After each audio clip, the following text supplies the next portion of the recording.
Hello friends, आप सभी का स्वागत है मेरी स्टोरी माय लवली ब्रदर। तो चलिए हम इसके नेक्स्ट पार्ट को शुरू करते हैं।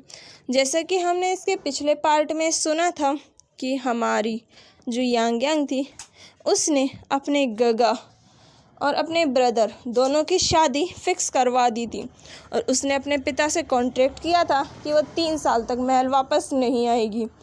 ये एक मिस्ट्री है कि आखिर यांग यांग क्यों नहीं महल आती और क्यों, अगर वो दोनों साथ में रहेंगे तो विंग राजा नहीं बन सकता और ये आपको जल्दी पता भी चल जाएगी। तो चलिए हम कहानी को आगे शुरू करते हैं। जैसे कि हमने देखा था कि महाराज ने विंग और वांग जी की शादी फिक्स कर दी थी और उन दोनों की शादी 6 महीने बाद तय हो गई थी और अभी शादी में सिर्फ 3 दिन बाकी थे।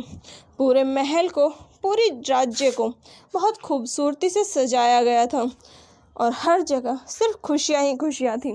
पूरे महल में बहुत चहल पहल मची हुई थी। वहीं दूसरी तरफ विंग कुछ ज़्यादा ही एक्साइटेड था। वो तो हर काम इतनी खुशी के साथ कर रहा था कि ज़्यादातर वो काम बिगाड़ ही रहा था, क्योंकि विंग अपनी खुशी को संभाल ही नहीं पा रहा था। वहीं वांग जी भी काफ़ी खुश था। विंग और वांग जी जब रात को चांद को देखते तो हर रोज़ ये इंतज़ार करते कि एक दिन ऐसा आएगा जब वो इस चांद को हमेशा साथ में बैठकर देखेंगे, जो सोचकर उनके चेहरे पर एक प्यारी सी स्माइल आती थी, जो कि उनके प्यार को और उनके दिल में एक दूसरे के लिए जो फीलिंग्स थी उन्हें साफ साफ बयां करती थी। और आज विंग और वांग जी की शादी थी। विंग जो कि अपने कमरे में तैयार हो रहा था, उसने रेड वेडिंग आउटफिट पहना हुआ था और वो काफ़ी हैंडसम लग रहा था। वहीं दूसरी तरफ एक कमरे में वांग जी तैयार हो रहा था। उसने भी रेड वेडिंग आउटफिट पहना हुआ था और उसने अपने सर पर वेल डाल रखी थी।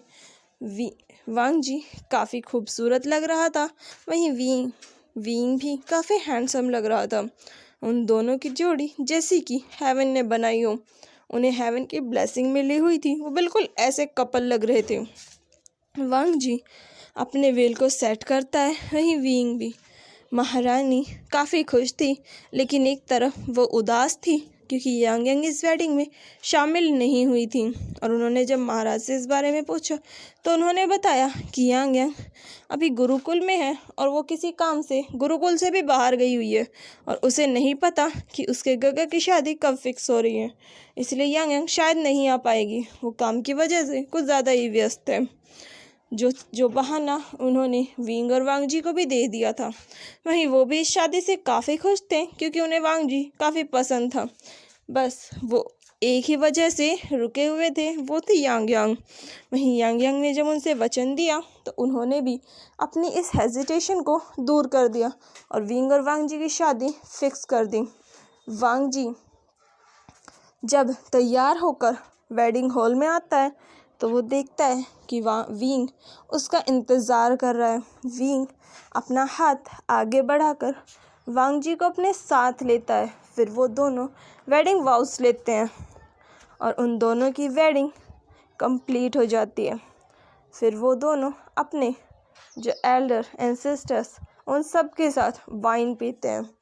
फिर उन दोनों के वेडिंग चैम्बर की बात आती है, जिस पर विंग के दोस्त उसे काफ़ी टीज कर रहे थे और वहीं विंग को भी काफ़ी शाय फील हो रहा था। वहीं वांग जी वेडिंग चैम्बर में काफ़ी एम्बैरेस फील कर रहा था और वो बार बार अपने कपड़ों को टच कर रहा था, उसे घबराहट हो रही थी। वहीं दूसरी तरफ विंग भी अपने धीमे कदमों से अंदर आता है। हालांकि उसके मन में बहुत सारी एक्साइटमेंट थी, लेकिन उसके फेस पर नर्वसनेस थी क्योंकि उसे नहीं पता था कि वो वांग जी को कैसे फेस करेगा। जब वो अंदर जाता है तो वो वांग जी को देखता है। वांग जी अपनी वेल डालकर वहाँ बैठा हुआ था। विंग धीमे कदमों से उसके पास जाता है और वो बेड पर वांग जी के पास बैठ जाता है। फिर वो धीरे से वांग जी की वेल हटाता है और उसके सामने वांग जी का ब्यूटीफुल फेस था, जिसे देखकर विंग हर वक्त मदहोश हो जाता था। वहीं आज तो उसकी खूबसूरती कुछ ज़्यादा ही कयामत ढा रही थी, जो देखकर विंग कुछ पलों के लिए बस वांग जी को देखता ही रह जाता है। वहीं वांग जी की पलकें झुकी हुई थी और वो अपनी झुकी पलकों से धीरे धीरे उठाकर विंग को देखता है।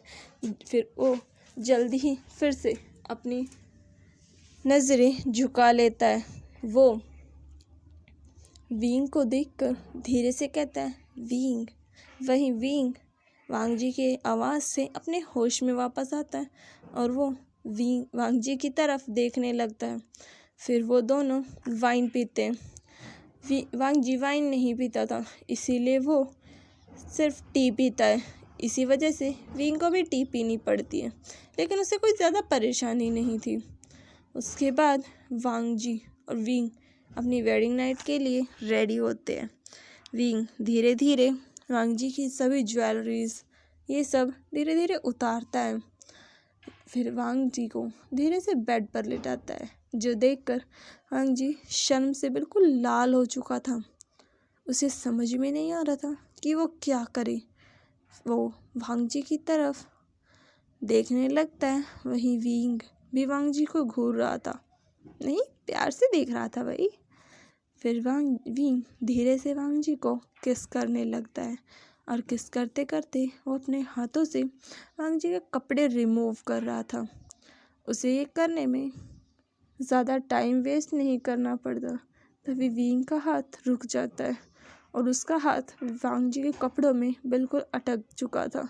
वो अपनी नज़रें धीरे से किस ब्रेक कर कर नीचे देखता है और देखता है कि उसकी वजह से वांग जी के कपड़े बिल्कुल उलझ चुके हैं, जो देखकर वो वांग जी की तरफ देखता है। वांग जी विंग की नज़रें और उसके फेस को देखकर अपने कपड़ों की तरफ देखता है। उसे पता ही नहीं चला था किस करते वक्त विंग ये सब भी कर रहा था। फिर वो विंग के हाथ को रिमूव करता है और फिर अपने कपड़ों को धीरे से अनटाई करता है, जो देखकर विंग के चेहरे पर एक प्यारी सी स्माइल आती है और वो फिर से किस करने लगता है। फिर वो धीरे धीरे वांग जी के कपड़े रिमूव करता है और उन दोनों के कपड़े बेड से नीचे गिरा देता है। वहीं जब वांग जी विंग को देखता है तो विंग नेकेड था और वो वांग जी को देखता है जिसके कपड़े भी खुले हुए थे और वो वांग जी की कॉलर बोन्स पर, नेक पर, उसकी चेस्ट पर, उसकी अपर बॉडी पर किस और बाइट करता है। उसे वांग जी की बॉडी काफ़ी टेस्टी लग रही थी। फिर वो वांग जी के साथ इंटीमेट होता है। वहीं वांग जी को पहले तो बहुत पेन होता है, लेकिन फिर वो भी इंजॉय करने लगता है। धीरे धीरे उनकी ये नाइट काफ़ी खूबसूरत हो जाती है। वहीं चांद भी उनके प्यार का दीदार कर रहा था। हवाएं भी उनके प्यार की गवाह बनी थी। उन दोनों का ये प्यारा सा पल पूरी रात चलता है।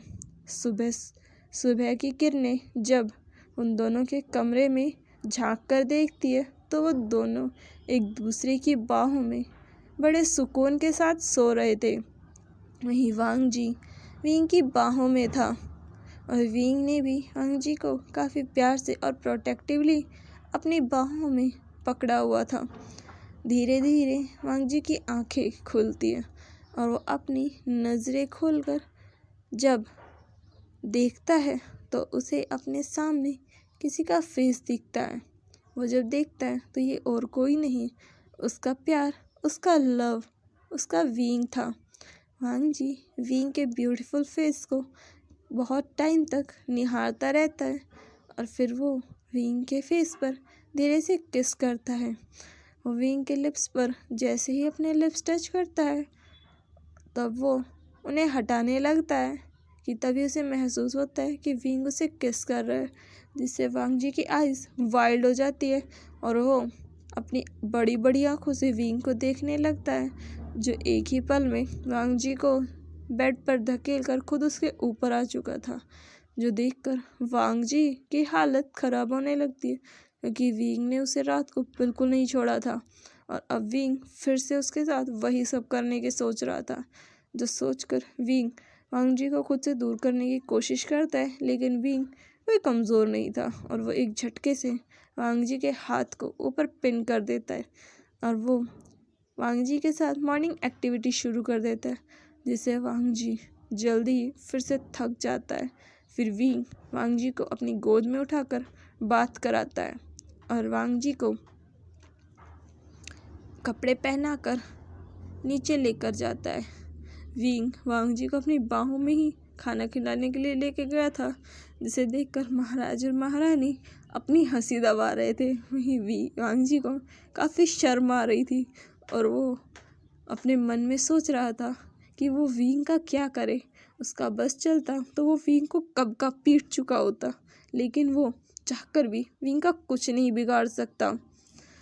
वहीं दूसरी तरफ गुरुकुल में यांग यांग, जो कि अभी एक किताब को पढ़ रही थी, तभी उसके पास एक स्वीट वॉइस आती है। यांग यांग उस आवाज़ को सुनकर हल्का सा मुस्कुराती है। तभी वो लड़की उसके पास आकर उसके गालों पर किस करती है, जिससे यांग यांग इरिटेट होकर उसकी तरफ देखती है। तो वहाँ पर उस लड़की की प्यारी सी स्माइल देखकर यांग यांग का गुस्सा कुछ ही पलों में फुर हो जाता है। फिर यांग यांग अपना मुंह बनाकर कहती है, तुम यहाँ क्या कर रही हो? जिस पर वो लड़की यांग यांग के ऊपर बिल्कुल लीन होते हुए कहती है, तुम तो अपने गगा के पास चली गई एक हफ्ते के लिए। तुम्हें पता है मेरा क्या हाल हुआ यहाँ पर अकेले? मैं कितना बोर हो गई थी। यांग यांग, मुझे ऐसे छोड़कर मत जाया करो। तुम्हें पता है ना, तुम्हारे अलावा मुझे किसी के साथ अच्छा नहीं लगता। जो सुनकर यांग यांग उसे घूर कर देखती है और वहाँ से जाने लगती है, जो देखकर वो लड़की उसके पीछे भागते हुए कहती है, अरे कहाँ जा रही हो? रुको तो, तुम तो कभी मेरी नहीं सुनती, हमेशा ऐसे ही भागती रहती हो। यांग यांग, मेरे लिए रुको।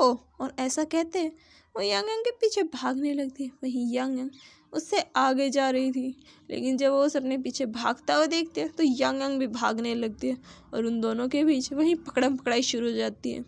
ये लड़की यांग यांग से बड़ी थी 1 साल, वो लड़की 8 साल की थी, वहीं यांग यांग 7 साल की।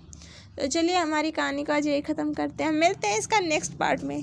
Thank you. और हाँ, प्लीज़ मेरी कहानी को लाइक कीजिए, शेयर कीजिए, कमेंट कीजिए एंड मेरे चैनल को सब्सक्राइब कीजिए। Thank you. Bye bye. Hello friend.